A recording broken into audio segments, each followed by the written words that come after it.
بسم الله الرحمن الرحیم. الحمد لله والصلاة والسلام على سیدنا رسول الله وعلى آله و اصحابه و من والاه. اما بعد، السلام علیکم و رحمت الله و برکاته.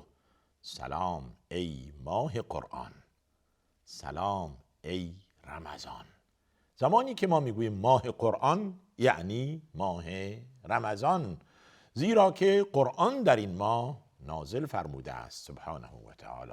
شهر رمضان الذی انزل فیه القرآن، ماه رمضانی که در آن قرآن فرود آورده ایم یا فرود آورده شده است. کلمه رمضان از رمضه گرفته شده، یعنی گرمی و سختی. برای همین است که در برخی از کشورها که مساوی است با تابستان گرمای طاقت فرسا، انسان مؤمن دقت می کند روزه خود را تکمیل کند. 15 17 در بعضی از مناطق مثل کشورهای اسکاندیناوی حتی 21 ساعت روزه هستند مسلمانان. سختی و مشقت و دشواری، اما توأم با اجر فراوان.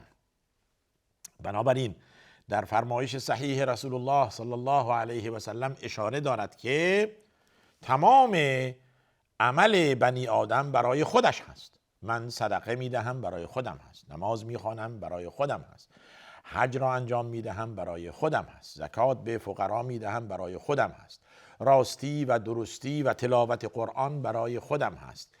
الا الصوم، مگر روزه. میفرماید فانه لی و انا اجزی به، این برای من هست و من پاداش ویژه آن را میدهم. این در حدیث قدسی است. پاداش ویژه الله او فقط میداند که چیست. ما بندگان نمیدانیم این پاداش ویژه چیست. خداوند برای بندگان مؤمن خود یک پاداش ها و یک هدایای ویژه‌ای آماده کرده است. در آیه 15 سوره سجده، زمانی که مؤمنان از بسترگاه گرم بلند می شوند و به نماز می ایستند، الله ذوالجلال در حق آنها می فرماید تتجافا جنوبهم عن المضاجع یدعون ربهم خوفا و طمعا و مما رزقناهم ينفقون. بعد آخرش می فرماید فلا تعلم نفس ما اخفی لهم من قرة اعین جزاء بما كانوا یعملون. آیه 15 سوره سجده. من صحبتم بر پاداش ویژه هست. میفرماید فلا تعلم نفس ما اخفی لهم من قرة اعین. هیچ کس نمیدونه که خداوند برای چه چیز برای اینها قائم کرده که چشمشان بدان روشن میشود، خوشحال میشوند. هدیه ویژه است، سورپرایز به تعبیر امروزی میشند. یک مرتبه این توقع ندارند. هدیه به این بزرگی. حال در رابطه با روزه همین است. میفرماید که مگر روزه، زیرا روزه برای من هست. الله ذوالجلال میفرماید و من اجر ویژه میدم. حالا اجر ویژه الله چیه؟ او فقط میداند. لذا مسئله روزه یک مسئله مهمی است. دنباله حدیث یا در روایت دیگر میفرماید به خاطر من از خوردن و آشامیدن کنار گرفته، خود را محروم کرده از لذایذی که هر زمان میخواست انجام میداد. لذایذ خوردنی، لذایذ آشامیدنی، لذایذ حلال جنسی. ولی الان به خاطر روزه همه چیز ممنوع است. پس این شخص سزاوار پاداش ویژه است. لذا در مسئله ابواب بهشت، تسمیه و نامهای ابواب بهشت، میفرماید که روزه‌داران از یک بابی به نام الریان داخل میشوند. اینقدر روزه مهمه که خداوند یک بابی را از 8 ابواب بهشت به نام الریان نامگذاری کرده که مخصوص روزه‌داران هست. در روایت دیگر می‌فرماید که عرض بابهای بهشت از مکه تا بصرای شام هست یا از مکه تا بحرین هست که هر دو یکی می شود. امروز ثابت شده که بین هر دو مکان تا مکه 1200 کیلومتره. به پهنای این کیلومتر 1200 کیلومتر یک باب بهشت است. 1200 ضرب در 8 میشه 9600. 1200 ضرب در 8 9600 کیلومتر کل ابواب بهشت را در بر میگیرد. این همه برای انسانهای مؤمن. هر کس از دروازه‌ای وارد می شود، گو این که باب الریان یک باب ویژه‌ای است برای روزه‌داران. روزه‌داران بلند شید، برخیزید، بفرمایید از باب ویژه خود به بهشت وارد شوید. اسکورت می شوند. وسیق الذین اتقوا ربهم الی الجنة زمرا، همراه فرشتگان، همراه یک اسکورت ویژه. و این وعده الهی است و خداوند می‌فرماید ان الله لا یخلف المیعاد. قطعا خداوند خلف وعده نمی کند. این برای انسان مؤمنه. این حرفایی که بنده عرض می کنم برای انسانی که باور داره، برای انسانی که قبول داره. پس صحبت ما در رابطه با رمضان هست، ماه قرآن. سلام ای ماه قرآن. واقعا سلام میخواهد، واقعا احترام میخواهد، واقعا ارج میخواهد. این ماهی که این همه فضیلت دارد نباید همینطور ما ازش بگذریم. آیا میدانید که روایتی داریم میفرماید بدبخت و خوار و ذلیل شد آن شخصی که رمضان را دریافت و گناهانش بخشیده نشد. چگونه؟ رغم انف امرئ ادرک رمضان فلم یغفر له. گو این که ماه رمضان ماه مغفرت است. یعنی ماه رمضان اومده در زندگی من و شما هیچ تأثیری نداشته. چرا نداشته؟ باعث که یک عمل ویژه‌ای در این ماها بود، باعث حرکت ما بهتر می بود، باعث عبادت ما بیشتر می شد، باعث خود را وقف این ماه می کردیم. بزرگان دین زمانی که رمضان می آمد تمام کارها را تعطیل می کردن، کنار می گذاشتن، فقط مشغول تلاوت قرآن بودند و مشغول ذکر و ورد و نماز. چون که تکرار نمیشه مگر یک بار در سال و معلوم نیست که در سال آینده که باشد یا که نباشد. تا فرصت هست و خداوند این اطلاعیه و این ابلاغیه به ما داده است، از این اطلاعیه و ابلاغیه استفاده کنیم. شما در فروشگاه ها میبینید که دیسکاونت هست، یعنی تنزیلات هست. یعنی آقا فروشگاه ما الان 50% تخفیف میده. خداوند هر ماه یا هر وقت در طول سال یک تخفیضاتی اعلام میکند. یکی از تخفیضات ها تخفیضات ماه رمضان هست که آقایون بیایید اجرتون چند برابره. مسلمون ها بیایید، اجر و ثواب میخواهید بیایید. پس ماه قرآن ماهی است که درش اعمال ویژه هست، زیرا که پاداش ویژه است. عرض می کردیم رمضان از کلمه رمضان گرفته شده که زحمت و سختی و گرمی، و روزه هم توأم با سختی و زحمت و گرمی است در مناطقی که بعضی وقتها در سال یا بیشتر اوقات در عمر انسان در تابستان است و لااقل باید که 16 الی 17 ساعت روزه بگیرند. و روزه گرفتن یعنی از خوردن و آشامیدن خود را دور کردن و از ملذاتی که قبل از رمضان حلال بود الان بر آنها حرام شده. این آیه زمانی که نازل شد در مدینه منوره بود. آیه مدنی است.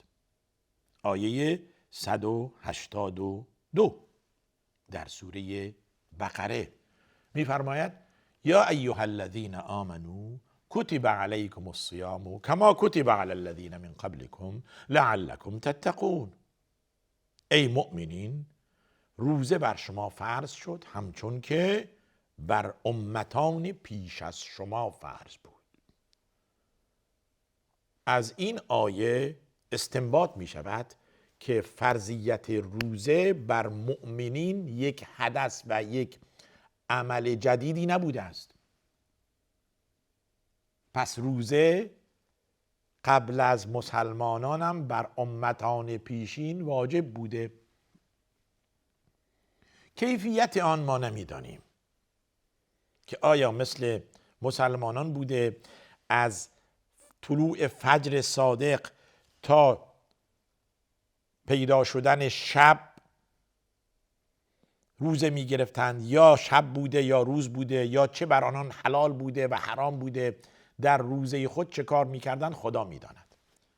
ولی اون چی که طبق این آیه به ما می فرماید ثابت می کند که امتان قبل از امت اسلام هم، یعنی قبل از 1400 سال قبل هم کسانی بودند، حالا در زمان پیامبر عیسی، در زمان پیامبر موسی، در زمان پیامبر ابراهیم، در زمان پیامبر یحیی و بقیه انبیا علی نبینا و علیهم السلام روزه بوده است، به دلیل کما کتب علی الذین من قبلکم.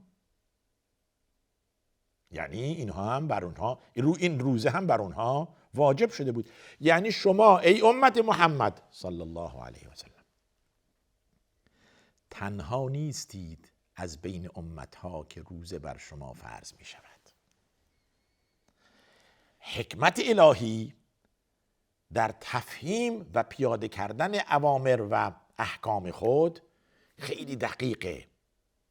یعنی مثل یک پهک و مثل یک چوب و سنگ و صخره بزرگ بر سر مردم فرود نمی آید. اگر تعجب کردید، اگر براتون سنگینی میکنه، کما کتب علی الذین من قبلکم، یعنی اینکه شما امتی نیستید که ما روزه را با شما شروع کردیم. شما امتی هستید مثل امتهای دیگر که روزه بر آنها فرض بود، همکنون هم بر شما فرض شده. کما کتب علی الذین من قبلکم، مانند امتانی که قبل از شما بودند بر آنها فرض شد. در جلسات گذشته و سالهای قبل هم به این مسئله اشاره کرده بودیم که این فرضیت چگونه هست. همه آماده برای شنیدن فرامین الهی و قبول کردن با دل و جان. این بودند صحابه رسول الله صلی الله علیه و سلم. لذا وقتی که ندا زده می شود یا ایها الذین آمنو، باید که گوشها به طرف دستور باشد که بعد از این یا امر است یا نهی است. یا ایها الذین آمنو، یعنی اگر من سرم پایینه اینطور، به محض این گفتن یا ایها الذین آمنو سرمو بالا میکنم. بله لبیک یا الله، بفرمایید، در خدمتیم. یا ایها الذین آمنو چی؟ کتب علیکم الصیام. سنگین است؟ نه. کما کتب علی الذین من قبلکم. صبر کنید یه لحظه، کم کم ما تخفیفش میدیم که نهایتا اگر نتونستید هم روزه بگیرید نگیرید.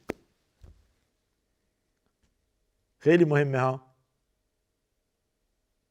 کتب علیکم الصیام کما کتب علی الذین من قبلکم. برای چی؟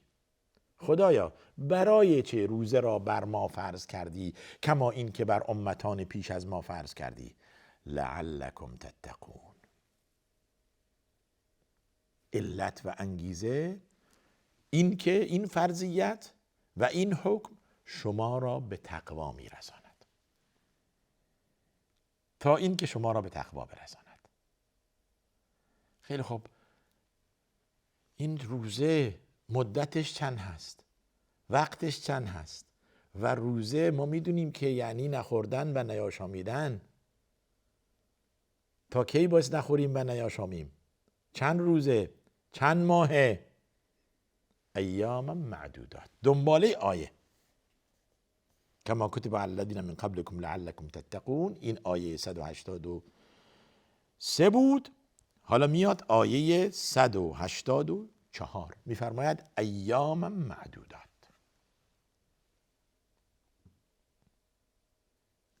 پس خیال همه راحت شد که طول سال نیست، 12 ماه نیست، بلکه چند روزه که میشه بشماری. ایام زمانی که گفت یعنی دیگه ماه بیش از 1 ماه نیست. وقتی که فرمود ایام 2 روزه تا 29 روز، 2 روزه تا 29 روز، زیرا که ایام از 2 روز به بالا شروع میشه. 3 عدد 3 جمعه، از 2 3 2 مثناست، 3 جمعه، از 3 روز بیشتره. ایام معدودات یعنی 3 روز یا 29 روز، زیرا که ماه عربی یعنی قمری نه 28 روزه مثل ماه‌های میلادی و انگلیزی، و نه هم 31 روزه، نه 28 روزه و نه هم 31 روزه، یا 29 روزه و یا 30 روز هست. و این دوران ماه هست، هر ماه طلوع می کند و افول می کند. اول ماه قمری از محرم، ماه محرم شروع میشه تا ماه ذی‌حجه تمام میشه. پس ایام معدودات یعنی چند روزه؟ 1 2 3 4 5 28 29 حد اکثرش 29. بله، این ما را بدان میبرد که خداوند میخواهد ما را نترساند از این ماه و از این حکم و از این فرضیت. حالا توضیح آن در جلسه آینده. از این که توجهتون به این برنامه بوده است تشکر میکنم. تا جلسه بعد شما را به خدا میسپارم و آخر دعوانا ان الحمد لله رب العالمین و صلی الله وسلم و بارک علی نبینا محمد و علی آله و صحبه اجمعین.